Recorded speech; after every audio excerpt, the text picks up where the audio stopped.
The craziest WTF moments on paternity court. It's gonna all come out here. I always say if it don't come out in the wash, it's coming out in the dry, or it's coming out in paternity court. But if you end up with this baby by him, that might change. Yes. Ho ho! That ain't gonna change. It took me a minute, but I arrived. Miss Diaz and Miss Mendoza are in court today over a DNA test that could reveal Miss Diaz's real family.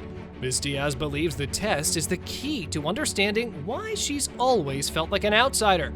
Her mom, Miss Mendoza, worries that the results might only hurt her daughter more. What crazy reveal will the test hold? I was 20 years old. I was told that I was not ever going to have children. So I met with her biological mother. I doubt that her mother even knows who her biological father is. I've been through this with her plenty of times. Her mother had an extramarital affair, and I don't believe Carl Honeycutt Sr. is the father. At age 15, when most girls are excited about their quinceañera, Leah Zelda tells her mom she didn't want a party. Instead, she wanted to meet her biological mother. Her mom had always been there for her, but Leah Zelda felt she had the right to know her real family too. It's a tough moment that puts both of them in a hard spot. What will happen next? Your Honor, I've looked at it from both sides, but more so mine because my mother obviously knows her parents. I never got that chance, and that's all I've ever wanted. I've always wanted to feel that bond. I feel a bond with her because she's always been there for me, but I also have the right to know who my real family is as well, you know? Miss Mendoza fears that if Leah Zelda finds out her real dad is Carnell Honeycutt Sr., she'll be pushed aside. WTF! How can her mother be so selfish? She's given her all and is scared of losing her daughter's love. But could this DNA test also bring heartbreak they aren't prepared for? I've sacrificed everything for her. But Ms. Mendoza, you have to understand that supersedes or replaces all the love and support. In my mind, I know this is the right thing for her to do, and it's instinctive for her to know her roots. But my heart just can't open up and let her live through that disappointment again. Jerome brings in Mr. Honeycutt, who might be Leah Zelda's biological father.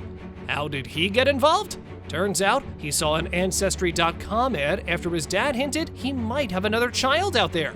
Could Mr. Honeycutt be the missing link in Leah Zelda's search for her real family? I was talking to my dad. I was asking him, if he would ever have any more kids. And he was like, no, man. He gave me the name of the woman. And so I looked her up and I saw an Ancestry.com ad and it said, looking for my father. And I saw Leah Zelda as a name. I got the name and found her on Facebook. When Miss Diaz got the message that might connect her to her biological father, she first thought it was a scam.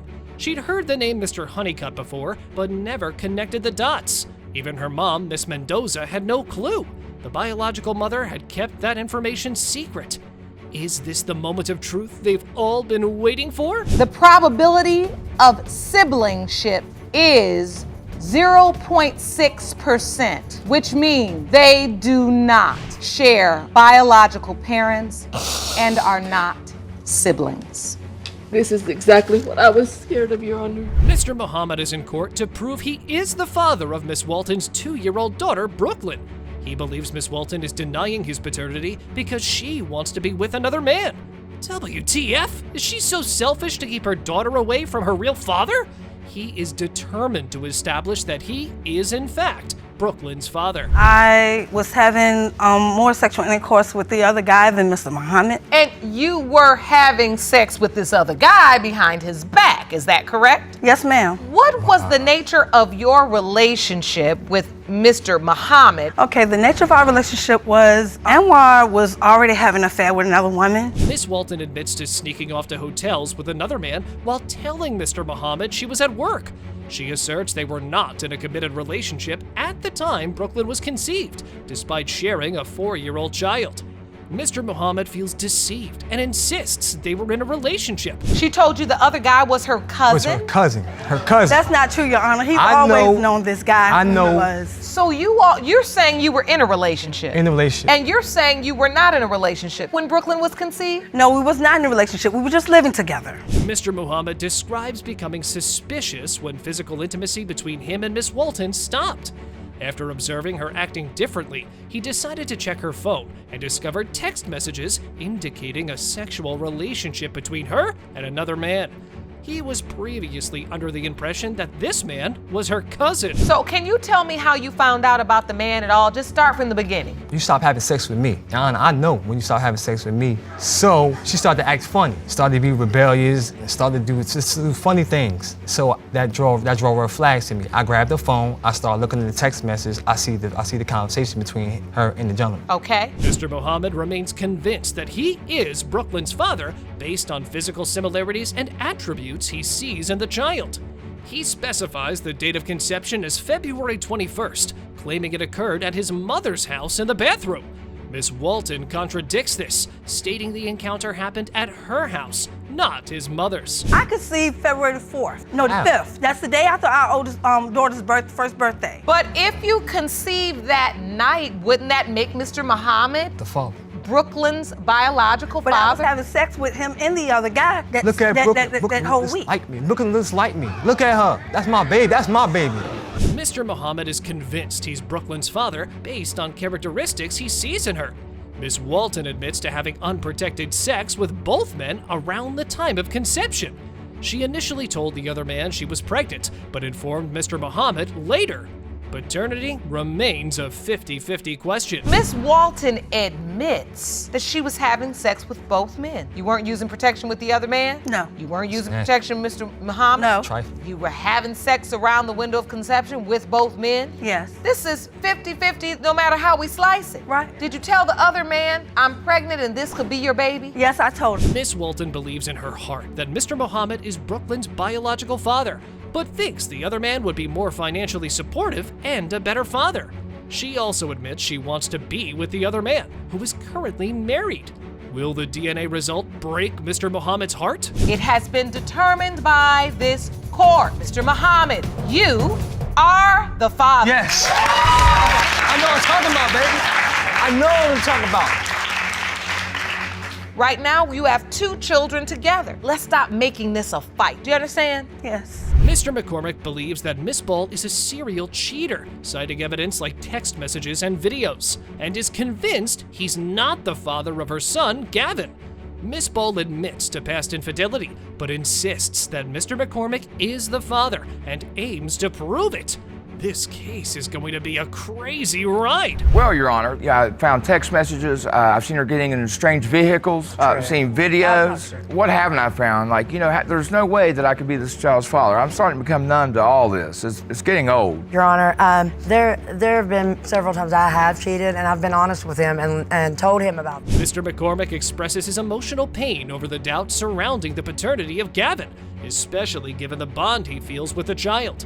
To demonstrate his concerns, he presents an exhibit showing how he caught Miss Ball in acts of infidelity, including her meeting a strange man under the guise of going to the gas station. Well, the first time, she said she was going to go to the gas station to meet a family member. I kind of stayed back, and then I was following her. I saw her getting to a truck of a strange guy. He was like 25 years old. Why would you let me get in there? Okay, is that you or is that the strange guy? That's the strange guy. Okay. Yeah. Mr. McCormick continues to detail instances of Miss Ball's infidelity, describing a time he caught her getting into a truck with a man and another woman. WTF, a man and a woman? When questioned, she claimed she was going hunting, despite it being summer and her having no interest in hunting.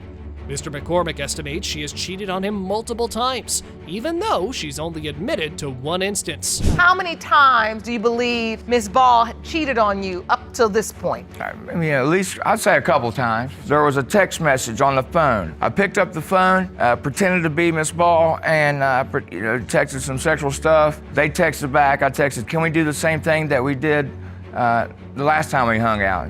Mr. McCormick alleges he found nude photos and a suspicious audio clip of Miss Ball, suggesting infidelity. Miss Ball denies the claim, insisting any explicit photos would have been for him. The tension escalates as both parties dispute the evidence and its implications. I heard another female say, "You can have him now, girl." And she denied that. She said that it wasn't her voice. Oh, so you think they're having a threesome? A threesome. Menage a trois. So you're gonna be disrespectful and say that. And all of this That's cheating disrespectful. leads you to believe Very. that Gavin is not your biological son. I mean, yeah, All right. Miss Ball admits to cheating in the past, but argues that any uncertainty now stems from insecurities she's caused. She insists that Mr. McCormick is the father of Gavin, citing their strong resemblance and her own calculations about the conception date. Looks like the DNA result will be the one to reveal if Mr. McCormick was right or not. It has been determined by this court. Mr. McCormick, you are the father. Thank you. I'm glad. Now we can move forward. Stop the accusations. Let's move forward and raise this little boy. Miss King wants to prove that Mr. Porter is the father of their 3-year-old son, Kalen. Mr. Porter denies paternity, claiming medical issues make him infertile. WTF? How can a man who is medically unable to have a child be the father? They are currently co-parenting, and today's paternity test results are crucial for the future of their relationship. Me and George at the moment are co-parenting. The reason why I want him the reason why he is the father of my son is because I just know that he's the father. Okay. He's the only person that I've been with, and my son deserves to have a father listed on his birth certificate. And so you feel like he isn't stepping up. Yes, no, he's not. Are you not stepping up, Mr. Porter? It's not the fact that I'm not stepping up. Mr. Porter and Miss King were in a relationship but broke up, leading Mr. Porter to move to New York and start a new relationship. Miss King told him she was pregnant to rekindle their relationship, which led Mr. Porter to break up with his new girlfriend and come back. However, Miss King later admitted she initially lied about being pregnant. At the time, she told me she was pregnant, so I believed her. Decided, because I didn't have my father in my life, I decided I'm gonna step up to the plate regardless. So I was there throughout the whole everything. But maybe about a month after her telling me she was pregnant, she walked in the room with a pregnancy test and she was just waving it around like she was pregnant. So I'm like, I was confused. Miss King initially lied to Mr. Porter about being pregnant to rekindle their relationship. When she planned to tell him the truth, she found out she was actually pregnant.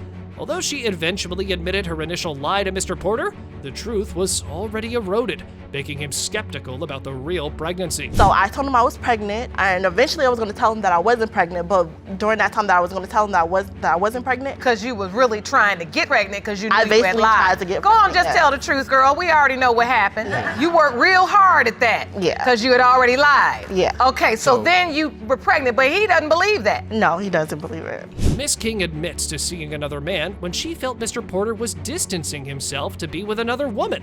Although she insists that Mr. Porter is the biological father of Kalen, her actions cast doubt on her claim.